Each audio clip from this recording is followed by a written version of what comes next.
So in the previous lecture what we discussed was the resultant of two vectors. तो उसमें बहुत सारे different variety of questions हम discuss कर रहे थे कि कैसे दो वेक्टर्स का रिजल्टेंट निकाल सकते हैं और उसे रिप्रेजेंट कैसे करते हैं एडिशन के फॉर्मेट में, लाइक a प्लस b। इस तरीके से हम चीज़ों को डिस्कस करते हैं। मैंने बताया भी था कि initially we need like 3 lectures, जिसके बाद आप बुक में से क्वेश्चन सॉल्विंग स्टार्ट कर सकते हो। तो अभी आज के लेक्चर के बाद आप लोग बुक में से क्वेश्चन सॉल्विंग स्टार्ट कर सकते हैं। तो देखते हैं प्रीवियस लेक्चर में हमने क्या डिस्कस किया हुआ था। सेकेंड लेक्चर की बात करें तो हमने रिजल्टेंट डिस्कस किया हुआ था। सेकेंड लेक्चर में रिजल्टेंट का एंगल किस तरफ होगा, हमने वो चीजें डिस्कस की थी, और उसका ज्योमेट्रिकल एस्पेक्ट, ज्योमेट्रिकल पर्सपेक्टिव भी डिस्कस किए थे, डायरेक्शन सेंस भी डिस्कस किए थे और कुछ क्वेश्चन भी सॉल्व किए हुए थे। क्वेश्चन में हमने दोनों पर्सपेक्टिव डिस्कस किए हुए थे, फॉर्मूला बेस्ड सॉल्विंग और logical based solving. Logical based solving काम आती है जब दोनों 90 डिग्री पर होते हैं, बाकी फॉर्मूला बेस्ड सॉल्विंग आप हर समय पे कर सकते हैं। तो आज हम कुछ क्वेश्चन ही देखेंगे। किसी को कल के क्वेश्चन, मतलब जो प्रीवियस लेक्चर था उसमें किसी को डाउट्स है तो बता दें, प्रीवियस लेक्चर से रिलेटेड कुछ भी डाउट। ओके, तो आज हम वेक्टर के सॉल्विंग में क्वेश्चन सॉल्विंग करेंगे वेक्टर में। अभी वेक्टर में एक चीज इंपॉर्टेंट है, पहले आप ये देखिए कि वेक्टर एक्चुअली 4 पार्ट पे है, ठीक है। सो अगर हम एक्चुअली वेक्टर की बात करेंगे तो पूरा वेक्टर चैप्टर आप देखेंगे, वेक्टर जो चैप्टर है उसमें 2 पार्ट है सिर्फ। एक है हमें पढ़ना है एडिशन और एक पढ़ना है हमें प्रोडक्ट। ओके, एडिशन में प्लस भी हो सकता है और माइनस भी हो सकता है, कुछ भी प्रॉब्लम नहीं, दोनों के लिए सिमिलर टाइप ऑफ फॉर्मूले ही यूज होते हैं। प्रोडक्ट हमें इंपॉर्टेंट है, प्रोडक्ट काफी इंपॉर्टेंट है वेक्टर्स का यहाँ पर। तो बेसिकली आज के लेक्चर के बाद आप एडिशन के क्वेश्चन सॉल्व कर सकते हैं, सिर्फ प्रोडक्ट वाले क्वेश्चन बचेंगे। तो प्रोडक्ट वाले क्वेश्चन वो हम नेक्स्ट लेक्चर में डिस्कस करेंगे। तो आज हम एडिशन रिलेटेड क्वेश्चन ही और इसी टाइप के सारे क्वेश्चंस की प्रैक्टिस ही कर लेते हैं। तो मैं एग्जांपल से स्टार्ट करता हूँ, चीज़ों को देखेंगे, फॉर्मूला और सारी चीज़ें वही रहेंगी जो हमने सॉल्व की हैं। तो बात करते हैं रिजल्टेंट की। रिजल्टेंट को लिखते किस तरीके से हैं, एडिशन से। तो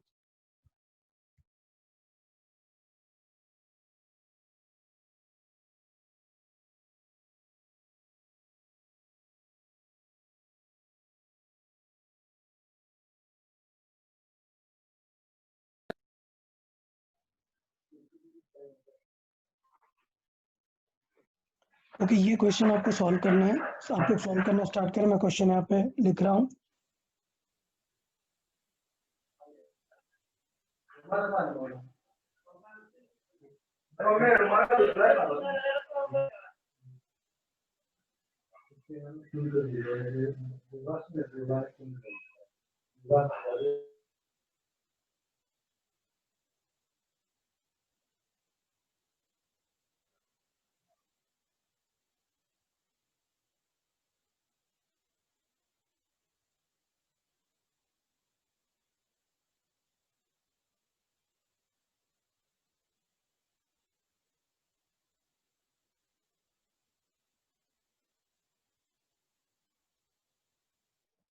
ओके, तो ये क्वेश्चन आप लोग सॉल्विंग स्टार्ट करेंगे। ये क्वेश्चन क्या है कि resultant of two vectors is twice of magnitude of a first vector.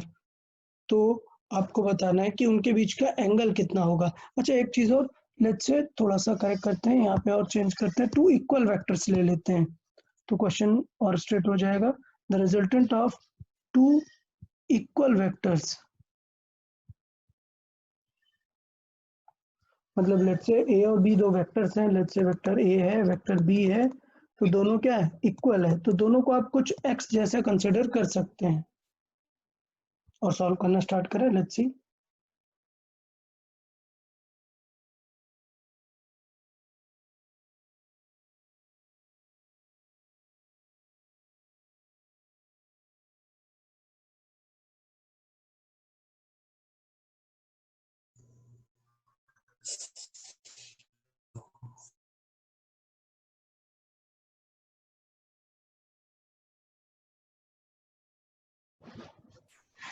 तो ध्यान देने वाली बात क्या है यार, फिजिक्स में डेटा गैदरिंग बहुत ज्यादा इंपॉर्टेंट है। जैसे हमने बात की टू इक्वल वेक्टर्स हैं तो तुरंत आपको मान लेना है यार वो दो इक्वल वेक्टर्स लेट से ए और बी हैं और उनकी वैल्यू क्या है, कुछ एक्स है।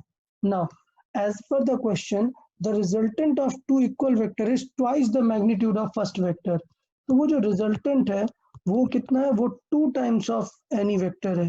तो रिजल्टेंट इटसेल्फ 2x है। हमें फाइंड क्या करना है, हमें फाइंड करना है एंगल थीटा, हमें फाइंड करना है उनके बीच का। तो थीटा उनके बीच का कितना हो जाएगा ये सॉल्व करने का ट्राई करना है। तो हमें पता है कि रिजल्टेंट का फॉर्मूला डायरेक्टली हम यूज कर सकते हैं। गुड, वेरी गुड आर्य, करेक्ट आंसर। तो हमें पता है रिजल्टेंट का फॉर्मूला, देखिए रिजल्टेंट का फॉर्मूला क्या है। रिजल्टेंट का फॉर्मूला होता है, फिर से ध्यान दें, फॉर्मूला होता है root of a square plus b square plus 2ab cos theta. ये फॉर्मूला होता है रिजल्टेंट का। तो रिजल्टेंट क्या है, एक्स है, और इस तरफ ए और बी क्या है, वो भी एक्स है। So x square plus 2 into x cos theta. अभी क्या है, स्क्वायर बोथ साइड का कर दो तो ये रूट हट जाएगा, ये भी क्या आ जाएगा, x square is equal to ये कितना होगा, 2x square plus 2x square into cos theta. अब इसको 2x स्क्वायर और 2x स्क्वायर को 4x स्क्वायर मत कर देना, ये कर देते हैं। ये यार गलत है, ऐसा नहीं करना, ध्यान देना। ये 2x स्क्वायर कॉस के साथ लिखा हुआ है तो ये ऐड नहीं होगा। कैसे ऐड होगा, सॉल्व करेंगे तो ये 2x स्क्वायर इस तरह सब्ट्रैक्ट में जाएगा पहले, तो यहाँ से ये माइनस आएगा, क्या हो जाएगा, x square minus 2x square. So कितना आ जाएगा, माइनस एक्स स्क्वायर आ जाएगा, is equal to 2x square into cos theta. तो यहाँ से बात करें, सॉरी माई मिस्टेक, जो रिजल्टेंट था वो 2x दिया हुआ है, रिजल्टेंट कितना है 2x है, तो एक्चुअली यहाँ पे 4x स्क्वायर आएगा और 2x square minus 4x square आएगा, वो 2x स्क्वायर आएगा, कैंसिल आउट हो जाएगा, cos theta is equal to क्या आ जाएगा, 1। तो हमें पता है कॉस में 1 किस कहाँ पर वैल्यू होती है, 0 पे, कॉस 0 डिग्री पे। तो थीटा कितना आ गया, 0 डिग्री है उनके बीच के एंगल। तो ये तो हुआ मैथमेटिकल पर्सपेक्टिव, ये जो हमने डिस्कस किया ये है मैथमेटिकल पर्सपेक्टिव। आप एक बार लॉजिकली भी देख लें, लॉजिकली जो होता है, लॉजिकली क्या है, रिजल्टेंट जैसे हमने बात की, रिजल्टेंट होता क्या है, जब थीटा 0 डिग्री होता है, याद है हमने बात की थी, जब थीटा 0 डिग्री होता है तो रिजल्टेंट होता है ए प्लस बी। थीटा जब 180 डिग्री होता है तो रिजल्टेंट कितना होता है, ए माइनस बी। और अगर बीच में कुछ होगा तो वो वैल्यू बीच में होगी, मतलब हम ये बोल सकते हैं कि जो रिजल्टेंट होता है वो हमेशा a माइनस बी से बड़ा होगा, रिजल्टेंट ऑलवेज ग्रेटर देन और equal to a minus b and will be less than और equal to a plus b. तो सोचो जब पता था कि रिजल्टेंट डायरेक्टली कितना है, 2x हो गया है, तो मतलब आपको डायरेक्ट कॉमन सेंस से पता था कि यार 2x तो तभी हो सकता है जब दोनों कहाँ हो, सेम डायरेक्शन में हो, x भी इधर हो और दूसरा x भी इधर हो, तभी आंसर कितना आता है, 2x आता है। अदरवाइज हमेशा x माइनस एक्स मतलब 0 to 2x के बीच में ही रहेगा हमारा रिजल्टेंट। तो इस तरीके से हम थोड़ा सा लॉजिकली डायरेक्टली भी फाइंड कर सकते थे। तो इस क्वेश्चन को देने का पर्पस था कि आप लॉजिकली सॉल्व कर ले, इतना कुछ प्रॉब्लम नहीं था। चल एक और सेम क्वेश्चन सॉल्व करते हैं। ये सॉल्विंग मेथड इसलिए इंपॉर्टेंट मैं बता रहा हूँ क्योंकि मैथमेटिकली हमें सॉल्व करना आना चाहिए, लॉजिकली हमें कुछ ही आंसर पता चल सकते हैं। तो सिमिलर सॉर्ट ऑफ क्वेश्चन देता हूँ। ये पहले ये बताओ, इस क्वेश्चन की सॉल्विंग में किसी को कुछ डाउट है तो बताएं पहले। ये क्वेश्चन में किसी का डाउट है तो आप पूछ लें। सो आई विश नेक्स्ट क्वेश्चन सारे लोग सॉल्व कर लेंगे फिर।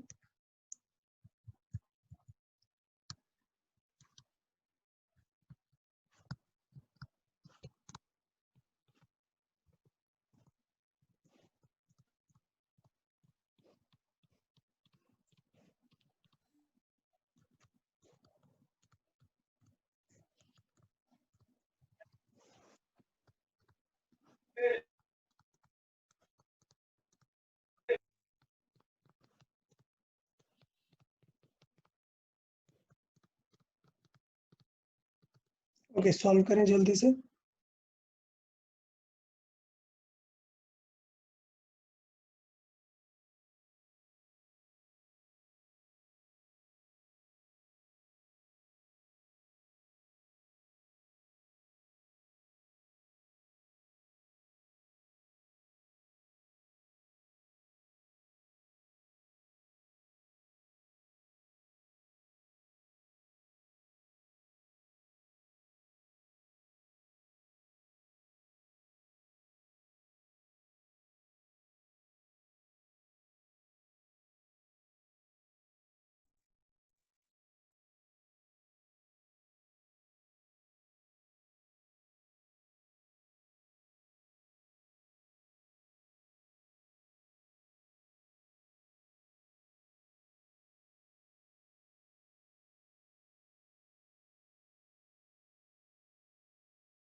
ओके, वेरी गुड यार, बहुत सारे लोग correct answer, Atharv, Aditya, Abhay, Purva, Ayush, very good. So I guess most of you have got the answer, that's great. बहुत सारे स्टूडेंट्स का करेक्ट आंसर है। Yashraj, it's not correct. Vashuraj, it's not correct. Angle पूछा है हमने। Yashita, it's correct. ओके, चलिए देखिए, हम सॉल्विंग देख लेते हैं। काफी सारे लोगों ने आंसर कर दिए, तो हम इसका सॉल्विंग देखते हैं। हमें पता है टू इक्वल वेक्टर्स, तो सबसे पहले तो आपको ये समझना है that a and b are equal and consider them as x and the resultant vector is it is root 3 times of any vector that is x। ये हमें गिवन है, एंड टू फाइंड हमें क्या फाइंड करना है, theta हमें find करना है। ये हमारा क्वेश्चन था, क्वेश्चन का मैथमेटिकल इंटरप्रिटेशन। अभी क्लियर है ना? रिजल्टेंट का फॉर्मूला लगा सकते हैं, रिजल्टेंट होता है root of a square plus b square plus 2ab करके। तो हम ये वैल्यू लिख सकते हैं। अभी रूट 3x है, अभी क्या करें, दोनों साइड के स्क्वायर कर देते हैं, या स्क्वायर एक स्टेप बाद कर देते हैं। तो ये हो जाएगा x square plus 2 into x into cos theta. तो अभी स्क्वायरिंग बोथ साइड, सो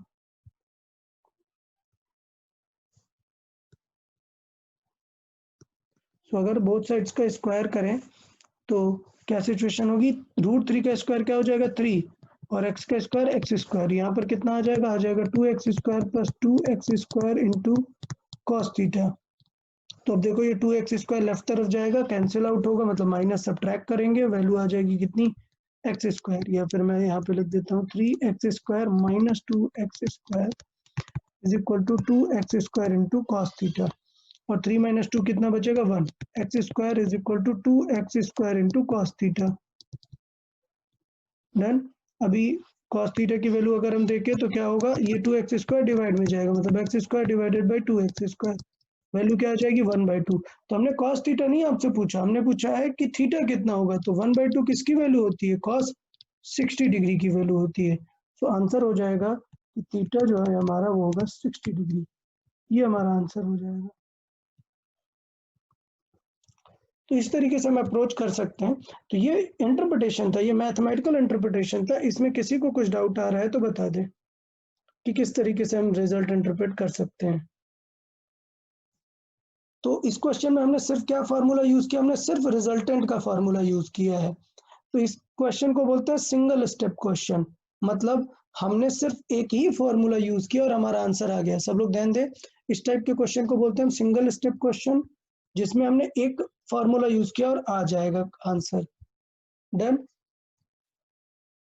तो एक बार फिर से देख लेते हैं, लेट्स सी करना क्या है, थोड़ा सा रीड करते हैं क्वेश्चन। क्वेश्चन ये है कि find the angle between two vectors.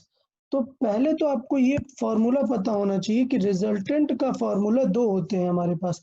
जितने लोग यार रिसेंटली ज्वाइन है उन लोगों को प्रीवियस लेक्चर में मैंने बताया था कि हमारे पास दो चीजें हैं यहाँ पर। एक है हमारे पास रिजल्टेंट, एक हमारे पास रिजल्टेंट है ये, और दूसरा है हमारे पास रिजल्टेंट का एंगल tan अल्फा। दो ही चीजें हम यहाँ पे मेजरली फोकस करते हैं। दूसरा है tan अल्फा, वो क्या होता है, बी साइन थीटा अपॉन ए प्लस बी कॉस थीटा। तो ये दो फॉर्मूले ही हमारे इसमें चलते हैं। तो अभी क्वेश्चन में क्या था कि find the angle between two vectors, और गिवन क्या है, टू इक्वल वेक्टर्स। तो मतलब मैंने माना कि ए और बी दो वेक्टर है और उनका जो है वैल्यू वो एक्स है कुछ, क्योंकि दोनों का इक्वल है तो हमने एक्स एज्यूम कर लिया। बट क्वेश्चन कह रहा है their resultant is root 3 times तो of one of the vectors. तो मैंने बोला कि resultant is root 3 times of x, हमारा ये वैल्यू हमें पता चल गई। अब हमने बात की कि रिजल्टेंट अगर रूट 3 टाइम्स ऑफ एक्स है तो रिजल्टेंट का फॉर्मूला अगर हमें पता है तो हम सॉल्व कर सकते हैं। रिजल्टेंट का फॉर्मूला हमें पता था, हमने वहां पर रिजल्टेंट की जगह लिख दिया रूट 3x। अब सॉल्व करने का तरीका क्या है कि ये रूट जो है उसकी जगह हम क्या कर दें, स्क्वायर कर दें दोनों बोथ साइड्स का। तो अगर हम स्क्वायर कर देंगे तो हमें फिर क्या मिलेगा, रूट 3 का स्क्वायर 3 हो जाएगा और एक्स स्क्वायर हो जाएगा। फिर हमने इसे सॉल्व कर दिया, 2x² को लेफ्ट की तरफ लेके गए तो वो हो गया 3 - 2x², बचा क्या, एक्स स्क्वायर। और इधर था 2x² मल्टीप्लाई में था कॉस थीटा के, डिवाइड में गया तो कॉस थीटा की हमने वैल्यू निकाली, आ गई 1/2। और हमें पता है कि जो 1/2 होती है वो कॉस 60 डिग्री की वैल्यू होती है। तो थीटा इसका मतलब कितना है हमारा, 60 डिग्री है। कंपेरिजन से हम बता सकते हैं। तो ये सिंगल स्टेप प्रॉब्लम था। किसी को इसमें डाउट है तो बता दो यार, otherwise we'll see a two step problem.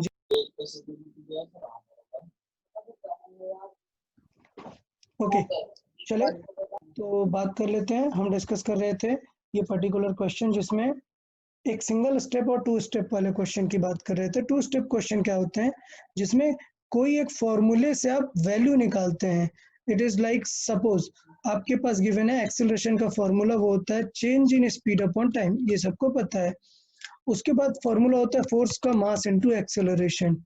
तो इट इज समथिंग लाइक कि आप एक्सेलरेशन की वैल्यू निकाले पहले इस फॉर्मूले से, फिर इस फॉर्मूले में पुट करके एफ की वैल्यू निकाले। तो इस टाइप के क्वेश्चन को बोलते हैं टू स्टेप क्वेश्चन, जिसमें दो टाइप के फॉर्मूले इन्वॉल्व होते हैं। तो बिकॉज हमारे पास दो टाइप के फॉर्मूले, हमारे पास क्या है, एक फॉर्मूला है हमारे पास जिसमें हम रिजल्टेंट की बात करते हैं, और एक और फॉर्मूला हमारे पास है जिसमें हम रिजल्टेंट के एंगल की बात करते हैं। तो हम वैसा कुछ क्वेश्चन देख लेते हैं जो रिजल्टेंट के एंगल से रिलेटेड है। ओके, तो आप लोग ये क्वेश्चन सॉल्व करेंगे, मैं क्वेश्चन लिखता हूँ, आप लोग सॉल्व करें।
चलिए ये क्वेश्चन है, ये आप सॉल्व करें, ट्राई करें इस क्वेश्चन को।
इस क्वेश्चन में 2 क्वेश्चन पूछे हुए हैं, वो स्मॉलर वेक्टर क्या है और उनका रिजल्टेंट क्या है, 2 चीजें हमसे पूछी हुई हैं और काफी चीजें गिवन भी हैं।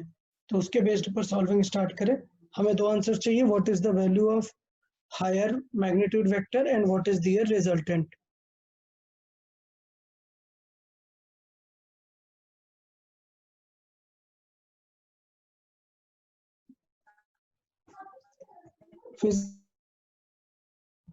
फिजिक्स में जो इम्पोर्टेंट चीज है वो मेन क्राइटेरिया है आपको क्वेश्चन से डेटा यूज करना कि जो 2 वेक्टर्स है वो कितने एंगल पर है। वो वेक्टर है, जो 2 वेक्टर है वो 90 डिग्री पर है, 90 डिग्री पर वेक्टर है। मान लेते हैं ये ए वेक्टर है और ये बी वेक्टर है।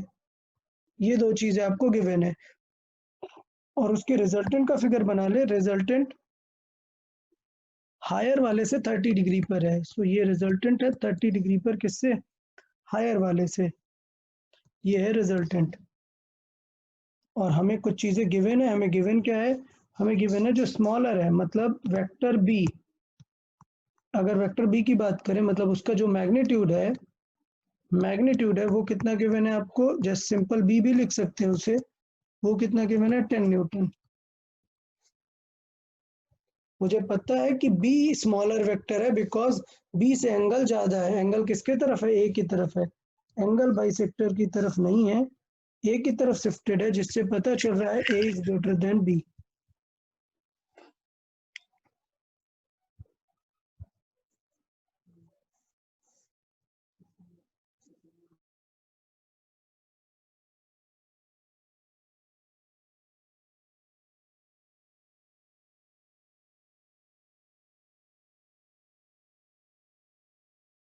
Okay, very good Yashraj, correct answer, very good.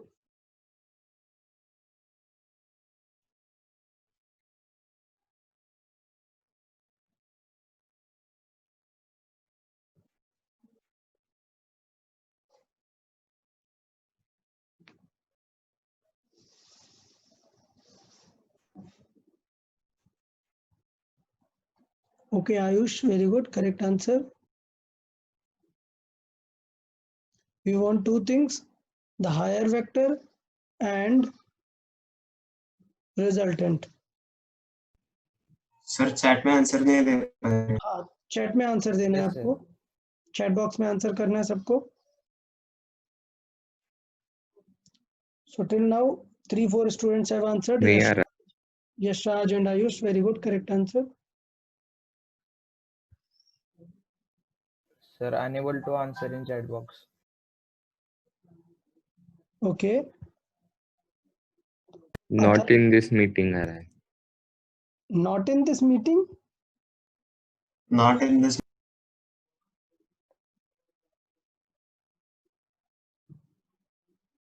Okay, चलेगा। एक्चुअली काफी सारे लोग तो चैट बॉक्स में आंसर कर पा रहे हैं। Kartik, correct answer. काफी सारे लोग चैट बॉक्स में आंसर कर पा रहे हैं, बाकी सारे लोग पता नहीं क्या प्रॉब्लम है। क्या बता रहे हैं? Not in this meeting. Sir, your second account. Your second sir account is को not. Host Okay, text to the host only, okay, not to the co-host.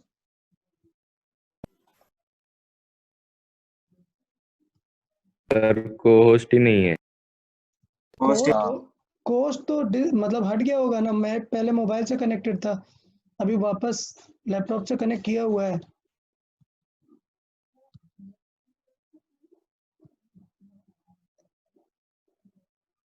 हमें भी केवल होस्ट ही दिखा रहा है। चले डिस्कस कर लेते हैं। काफी सारे लोगों का आंसर करेक्ट है और काफी सारे लोग अब चैट करने लग गए हैं। Prathamesh, Rohan, correct answer. Okay, may be थोड़ा सा कनेक्टिविटी प्रॉब्लम हो गई हो। देखिए ये 2 स्टेप प्रॉब्लम कैसे है, किस तरीके से हम इसे डील कर सकते हैं। हमें रिजल्टेंट का एंगल पता है, ठीक है। और अच्छी बात यह है कि रिजल्टेंट का एंगल है तो 2 तरीके से हम कर सकते हैं।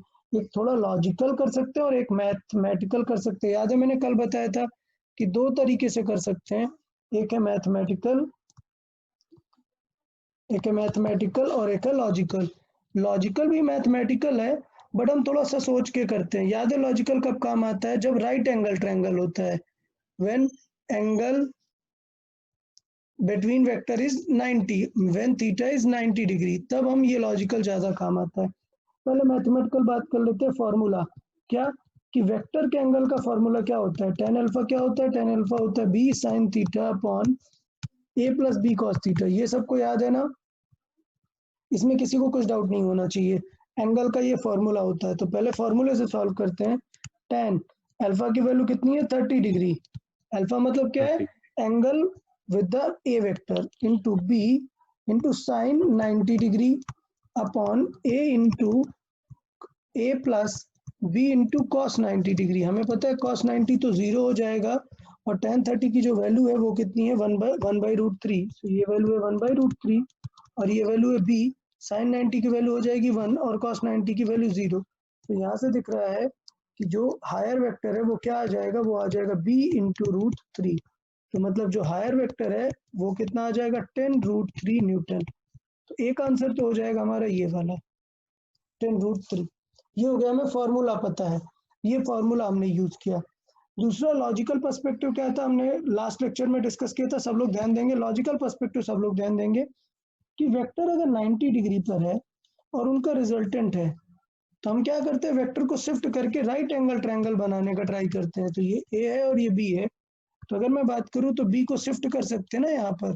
सो बी देखो यहाँ पर आ गया और ये एंगल अल्फा है। तो हम डायरेक्टली इसमें फॉर्मूला लगा सकते हैं ना, tan alpha is equal to perpendicular. So tan alpha is equal to perpendicular upon base. ये चीज हम डायरेक्टली लिख सकते हैं, ये फॉर्मूला याद करने की जरूरत है नहीं। तो परपेंडिकुलर में कौन है? बी है और बेस में कौन है? ए है। तो ए इज इक्वल टू कितना हो जाएगा? या higher vector a is equal to हो जाएगा टेन अल्फा की वैल्यू कितनी है? Ten 30 degree. सो ये हो गया tan 30 degree is equal to b by a. So 1/√3 is equal to b by a. मतलब बेसिकली हमें ये फॉर्मूला यूज नहीं करना पड़ा, हमने जस्ट कॉमन सेंस से थोड़ा सा राइट एंगल ट्रायंगल बना के टेन अल्फा डायरेक्टली लिख दिया। हमें फॉर्मूला यूज नहीं करना पड़ा, ये इसका पर्पस था लॉजिकल का। तो हमारा ये वेक्टर हो जाएगा। अब हमें पूछा क्या है? रिजल्टेंट। वो रिजल्टेंट क्लियर है। रिजल्टेंट हो जाएगा a square plus b square plus 2ab cos theta. अच्छी बात यह है कि 2ab cos थीटा भी यूज करने की जरूरत नहीं थी। यही फर्क होता है सीखने का। जब आपको पता था कि थीटा अगर 0 डिग्री होता है तो रिजल्टेंट क्या होता है? डायरेक्टली ऐड हो जाता है। अगर थीटा 180 डिग्री है मतलब जस्ट अपोजिट है तो रिजल्टेंट क्या आ जाता है? डायरेक्टली माइनस आ जाता है। और एक थीटा जब 90 डिग्री होता है तो रिजल्टेंट कैसे निकालते हैं? Root of a square plus b square type. ये तीन तो ऐसे याद करके रख लो कि बार बार काम आते हैं यार ये। तो हमें पूरा फॉर्मूला यूज करने की जरूरत नहीं थी, हम सिर्फ लिख सकते थे root of a square plus b square. तो देखिए रिजल्टेंट कितना आ जाएगा? ए कितना है? ए है 10√3 का स्क्वायर प्लस बी कितना है? 10 का स्क्वायर। कॉमन क्या आ जाएगा? 10 कॉमन आ जाएगा। मैंने कई बार बताया कि दोनों से कॉमन लेने का ट्राई करेंगे तो 10 स्क्वायर कॉमन आएगा, मतलब रूट से बाहर क्या आ जाएगा? 10 आ जाएगा और अंदर बचेगा √3 का स्क्वायर प्लस 1। हमें पता है √3 का स्क्वायर कितना हो जाएगा? 4। तो ये हो जाएगा 10 √3 का स्क्वायर 3 प्लस 1 मतलब क्या होगा? 4। 4 से बाहर क्या आएगा? 2। सो ये हो जाएगा 10 इंटू √4 और बाहर आएगा 2। 20। तो रिजल्टेंट की वैल्यू आ जाएगी 20 न्यूटन। इस तरीके से हम चीजों को गेस कर सकते हैं, सॉल्व कर सकते हैं। तो एक्चुअली ये 2 स्टेप क्वेश्चन हुआ नहीं। तो 2 स्टेप क्वेश्चन की खास बात क्या थी कि पहले वाले क्वेश्चन से कुछ वैल्यू यूज होगी दूसरे में। तो सॉर्ट ऑफ 2 स्टेप ये है, ए की वैल्यू हमें यूज करनी पड़ेगी रिजल्टेंट फाइंड करने के लिए। तो इस तरीके से हम ट्रीट कर सकते हैं। चले एक और क्वेश्चन देखते हैं इसी पे बेस्ड। इसमें किसी को कुछ डाउट है लाइक ये tan का फॉर्मूला यूज करने से रिलेटेड? ऐसा कुछ भी डाउट है किसी के तो बता दें पहले। No sir. ओके, तो मानते हैं कि ये दोनों चीजें आपको क्लियर है। सो एक और एग्जांपल देख लेते हैं, देखें आप लोग उसको भी ट्राई करें।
चलो सॉल्व करें इस क्वेश्चन को, ट्राई करें।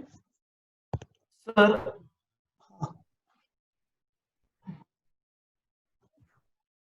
पूछे क्या डाउट है? सर 90 डिग्री वो ग्रेटर के साथ बनाते हैं क्या स्मॉलर के साथ?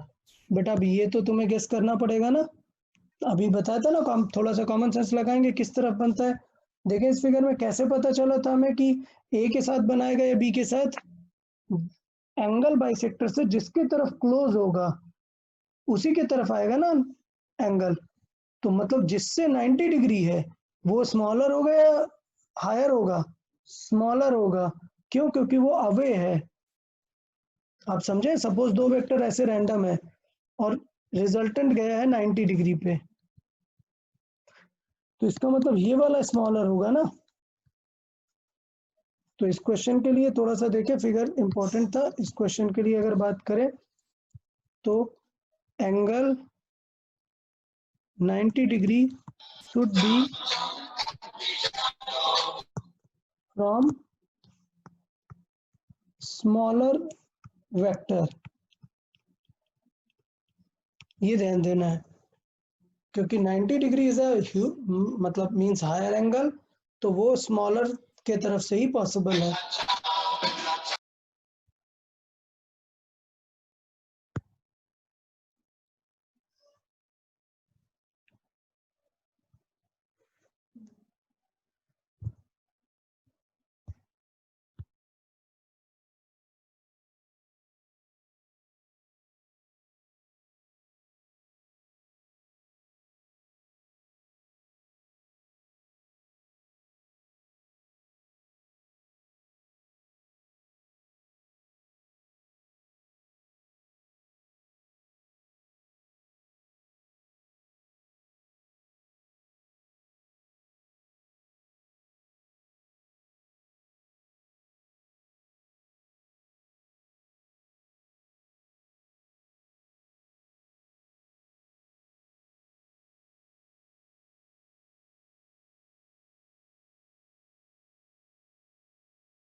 Okay, very good Ayush, correct answer.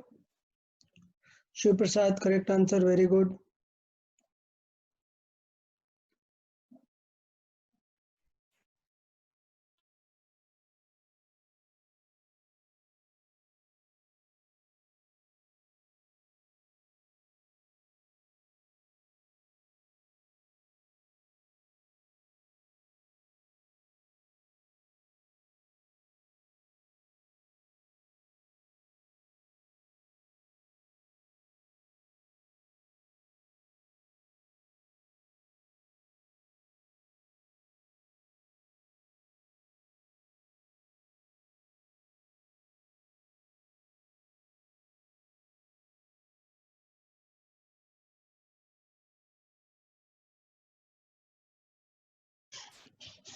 अगर हम इस क्वेश्चन में बात करें तो इस क्वेश्चन का फिगर कुछ इस तरीके से दिखेगा।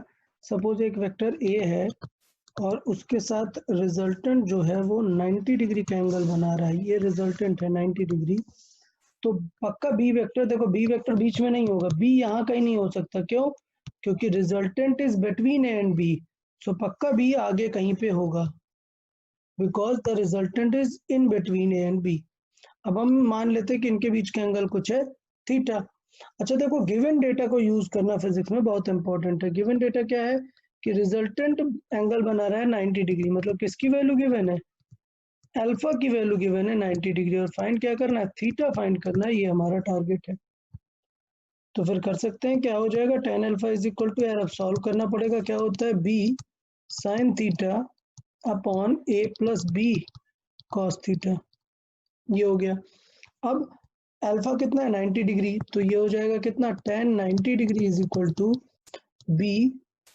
अच्छा एक चीज है, क्वेश्चन दिया है the second vector is twice of the first vector, तो इसका मतलब ये है कि a वेक्टर छोटा है, ओके, b वेक्टर बड़ा है, सो b is 2 times of a, ये हम लिख सकते हैं। तो इसका मतलब अगर हमने इफ हमने a को कंसिडर किया है x, देन b कितना हो जाएगा? b हो जाएगा 2x, इस तरीके से भी हम लिख सकते हैं। तो tan 90 degree is equal to क्या हो जाएगा, b sin theta upon a कितना है, a है x प्लस b कितना है 2x into cos theta, b को हमने लिख दिया हुआ है 2x, सो ये है 2x। अब बात है कि tan 90 डिग्री, तो tan 90 डिग्री होता है इनफाइनाइट, या फिर हम उसे कंसिडर कर सकते हैं, हमें पता है कि इनफाइनाइट को रिप्रेजेंट कर सकते हैं 1/0 से।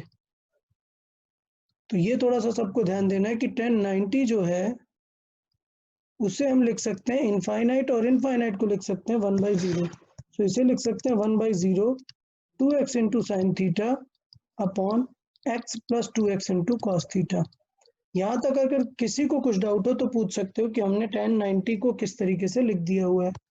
अब क्रॉस मल्टीप्लाई करा सकते हैं, तो क्रॉस मल्टीप्लाई करेंगे तो 0 0 से हो जाएगा, ये आ जाएगा x plus 2x cos theta is equal to 0। तो ये 0 इधर वापस जाएगा, सो क्या आ जाएगा 2x कॉस थीटा, ये x इस तरफ जाएगा मतलब क्या हो जाएगा 0 माइनस एक्स मतलब माइनस एक्स हो जाएगा, और कॉस थीटा कितना हो जाएगा minus x divided by 2x, सो कितना हो जाएगा -1/2। अब ये पता होना चाहिए आपको कि -1/2 वैल्यू किसकी होती है, cos 120 डिग्री को। जिनको एंगल निकालने में कुछ भी प्रॉब्लम है, मैं फिर से बोल रहा हूँ, all those students who have any problem regarding this, how to solve, sir ये -1/2 कैसे cos 120 हो गया, वो मैंने ग्रुप पे बेसिक मैथमेटिक्स की प्लेलिस्ट डाली हुई है। बेसिक मैथमेटिक्स का आप लेक्चर 1 एंड 2 देख लें। सारे स्टूडेंट को बोल रहा हूँ लेक्चर 1 एंड 2 देख ले, जिनको कुछ भी डाउट हो रहा है कि सर ये cos थीटा 120 कैसे हो गया, ये कुछ भी एंगल रिलेटेड कुछ भी इश्यूज है, आप एक बार वो लेक्चर देख लेंगे तो आपको बहुत अच्छे से सारे एंगल्स क्लियर हो जाएंगे कि कैसे फाइंड करते हैं। तो ये वो तरीका था जिसमें हमने किसको यूज किया हुआ है, हमने उन दोनों के बीच के एंगल के बारे में बातें की हैं। बताएं इसमें किसी को कुछ डाउट है तो।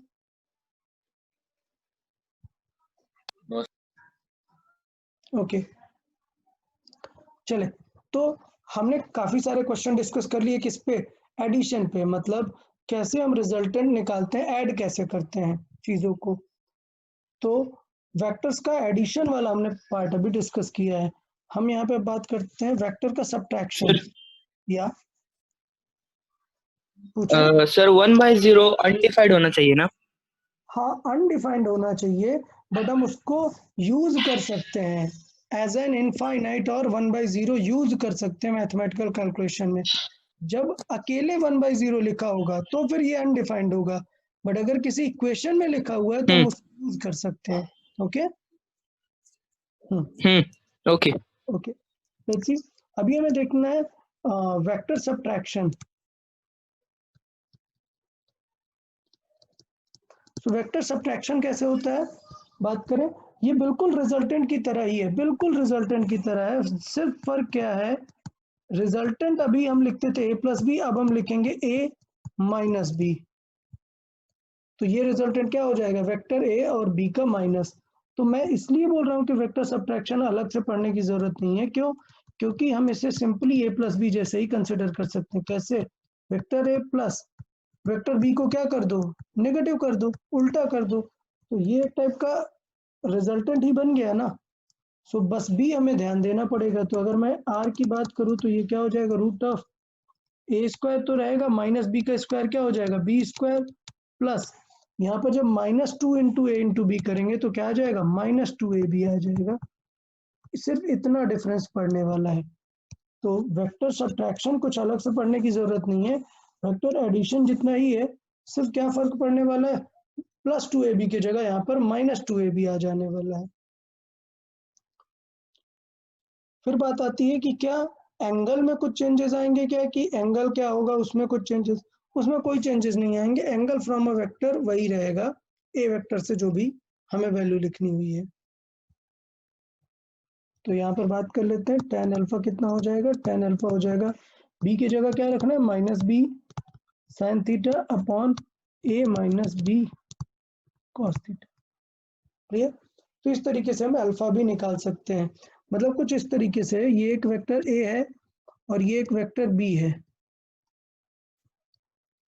तो ये जो इनके बीच में से रिजल्टेंट जाएगा, ध्यान दें, ये हो जाएगा r vector which is a vector plus b vector, then a vector b vector. But सोचो आपको ए माइनस बी चाहिए तो बी को आपको क्या करना पड़ेगा, उल्टा। सो माइनस मतलब किस तरफ होगा, इस तरफ। ये वेक्टर क्या हो जाएगा, माइनस बी वेक्टर हो जाएगा।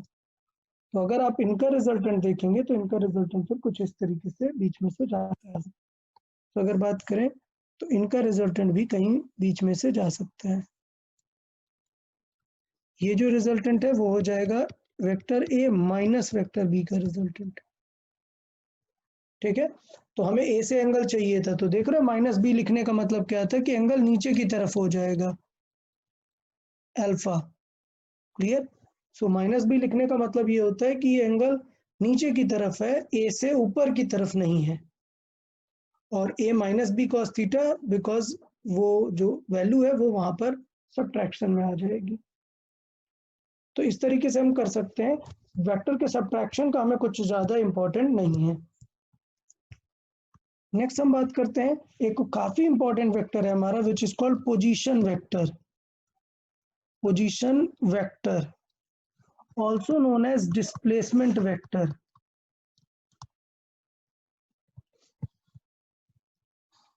देखिए पोजीशन वेक्टर क्या होता है और डिस्प्लेसमेंट वेक्टर क्या होता है, समझे। ये पोजीशन बताने के काम आता है, मतलब कुछ इस तरीके से, सपोज ये कोऑर्डिनेट सिस्टम है और ये है ए और ये है हमारा B.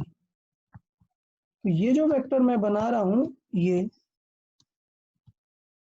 This vector pointing towards b, so यहां पर लिखेंगे हम r b a. This is called position.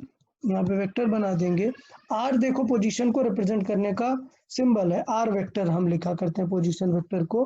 तो आर बी ए का मतलब है position, position of point b with respect to just WRT भी लिख सकते हैं, विद रेस्पेक्ट टू ए। तो आर बी ए का मतलब है कि हम देख क्या रहे हैं, हम देख रहे हैं position of b with respect to position of a. So position of point b with respect to a is written as r b a. Clear. अच्छा, अब बात आती है कि निकाल कैसे सकते हैं। सो लेट्स से इंडिविजुअली अगर हम बात करें, पोजीशन ऑफ ए क्या होगी। सो पोजीशन ऑफ ए कैसे लिखेंगे। सो पोजीशन ऑफ ए अगर लिखना है तो आप सिर्फ लिख सकते हो आर ए। क्लियर। और लिख सकते हैं आर ओ ए। अब आप सोचेंगे कि आर ए तो ठीक है सर, पोजीशन ऑफ ए समझ में आ रहा है, ये आर ओ ए का क्या सिग्निफिकेंस है बताते हैं। इसका मतलब है with respect to origin. So with respect to origin.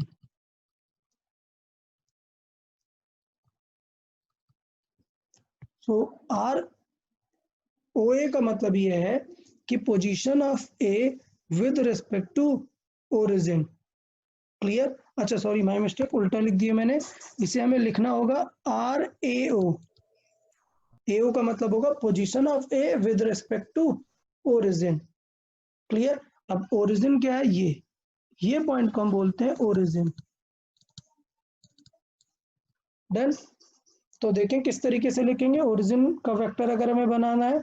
Position vector, ये तो लैंग्वेज थी, पोजीशन वेक्टर की ये लैंग्वेज थी जो हमने समझाया। अब हम बताते हैं, एग्जाम्पल वाइज देखेंगे। राइट द पोजीशन वेक्टर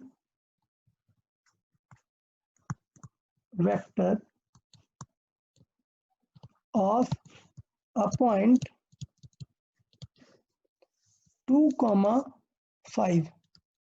हमें इसका पोजीशन वेक्टर लिखना है। इसका मतलब समझे कि किसके रेस्पेक्ट में लिखना है, कुछ नहीं गिवन है, मतलब किसके रेस्पेक्ट में, ओरिजिन के रेस्पेक्ट में। तो ओरिजिन के रेस्पेक्ट में ड्रॉ करते हैं। ये हो गया हमारा ओरिजिन 1 2 3 4 5 ऐसा कुछ हो जाएगा। ये हो जाएगा पॉइंट 2,5। हमें इसका पोजीशन वेक्टर बनाना है। तो याद है क्या, position vector is nothing but it is a resultant vector. तो यहां पर मैं ये चीज लिखूंगा, पोजीशन वेक्टर। ये क्या है, ये रिजल्टेंट वेक्टर है किसका, आई कैप का, जे कैप का और के कैप का, तीनों डायरेक्शन में जो रिजल्टेंट है उसका वेक्टर है ये। मतलब अगर मैं इसे यहाँ पे समराइज करने का ट्राई करूँ तो ये हो जाएगा x और ये हो जाएगा y, इन दोनों का रिजल्टेंट है r। तो यहाँ पर हम बात करते हैं कि पोजीशन वेक्टर जो है, पोजीशन, उसे हम हमेशा लिख सकते हैं कैसे, x, लेट्स से ये x है और ये y है, तो x i cap plus y j cap plus z के ठीक है। इस तरीके से हम पोजीशन को रिप्रेजेंट करेंगे। तो अभी हमारे क्वेश्चन के आंसर के लिए right the position of a point. So position क्या हो जाएगी हमारी, इस पॉइंट की पोजीशन, इस पॉइंट की हो जाएगी 2i cap plus 5j cap. ये एक सिंपल सा टर्म हो गया पोजीशन को लिखने का। तो पहले आपको वर्ड समझना है कि आर बी ए का मतलब क्या होता है, position of b with respect to a.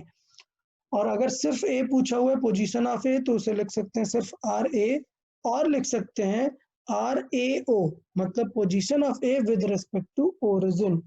ये चीजें हम लिख सकते हैं। फिर मैंने एक सिंपल सा एग्जांपल बताया कि यार एक पॉइंट को कैसे हम लोकेट करेंगे। तो एक और देख लेते हैं।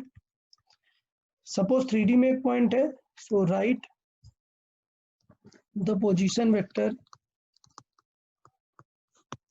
वेक्टर फॉर ए, और ए पॉइंट क्या है 1, -2, 3। इसका हमें पोजीशन वेक्टर लिखना है। आंसर क्या हो जाएगा, मैं डायरेक्टली लिख लेता हूँ। आर वेक्टर देखना, 1 मतलब सिर्फ आई कैप, -2 जे कैप प्लस 3 के कैप, ये डायरेक्ट आंसर हो जाएगा। ये बनेगा हमारा x, ये बनेगा हमारा y और ये बनेगा हमारा z। इस तरीके से हम पोजीशन ऑफ एनी पॉइंट लिख सकते हैं। ठीक, तो ये हमें पोजीशन में, इसमें किसी को डाउट है कि किसी कोऑर्डिनेट दे के हम पोजीशन कैसे लिख सकते हैं, पोजीशन वेक्टर। ओके, अब दूसरी काम की बात करते हैं। सपोज हमें चाहिए position of b with respect to a. B की पोजीशन चाहिए ए के रेस्पेक्ट में, मतलब हमने फिगर बनाया, ये है हमारा ए और ये है हमारा b. Okay, let's say b यहाँ पे ड्रॉ करते हैं, ये है हमारा बी। हमें चाहिए position of b with respect to a, मतलब किस तरफ एरो होगा, बी की तरफ। अच्छा, अब इन दोनों की खुद की पोजीशन भी हम बना सकते हैं। ये हो जाएगी क्या, पोजीशन ऑफ ए, ये क्या हो जाएगी, पोजीशन ऑफ बी, और ये जो वेक्टर हमने रेड कलर से बनाया ये क्या है, position of b with respect to a, ये वेक्टर है। तो अब जरा इस ट्रायंगल में मुझे बताओ कोई कि रिजल्टेंट क्या है, इस ट्रायंगल में बता दें रिजल्टेंट क्या है। B vector. Very good. So resultant है हमारा बी वेक्टर, किसका, ए वेक्टर का और बी ए वेक्टर का। तो बहुत इजीली यहाँ से दिख गया कि जो बी ए वेक्टर होगा वो क्या होगा, वो होगा बी माइनस ए। क्लियर। और इस चीज को हम बहुत अच्छे से रट लेंगे, बहुत ही अच्छे से देखेंगे क्या, दैट पोजीशन ऑफ, अगर आपको बी ए चाहिए तो वो होता है position of b minus position of a. हमेशा याद रखना कि जिसकी पोजीशन चाहिए that value minus initial value.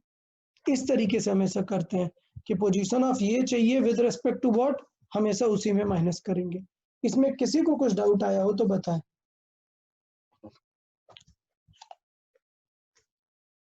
ना सर। ओके, चले तो देख लेते हैं हम नेक्स्ट एक छोटा सा एग्जांपल इसी थ्योरी पे बेस्ड।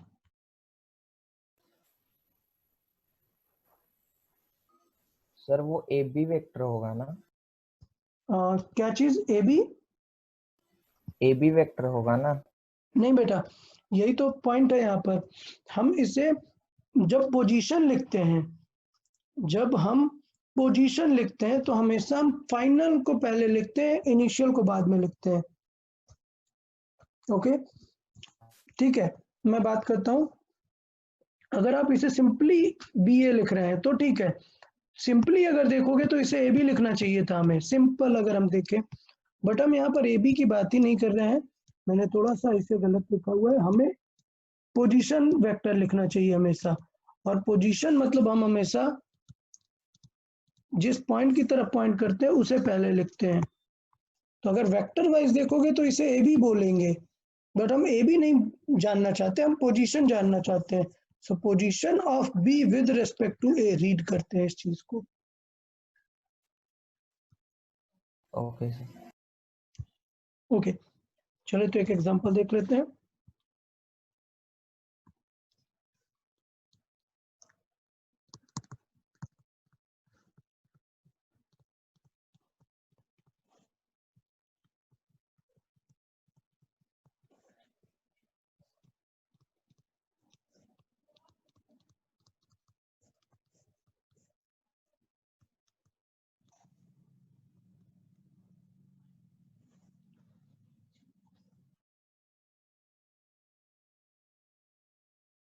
ओके सॉल्व करें यार, हम डिस्कस कर लेते हैं इस चीज को। आपको चैट बॉक्स में आंसर करने की जरूरत नहीं है, सेल्फ जस्ट आप लोग सॉल्व कर ले, उसी के अकॉर्डिंग हम डिस्कस करते हैं इसे।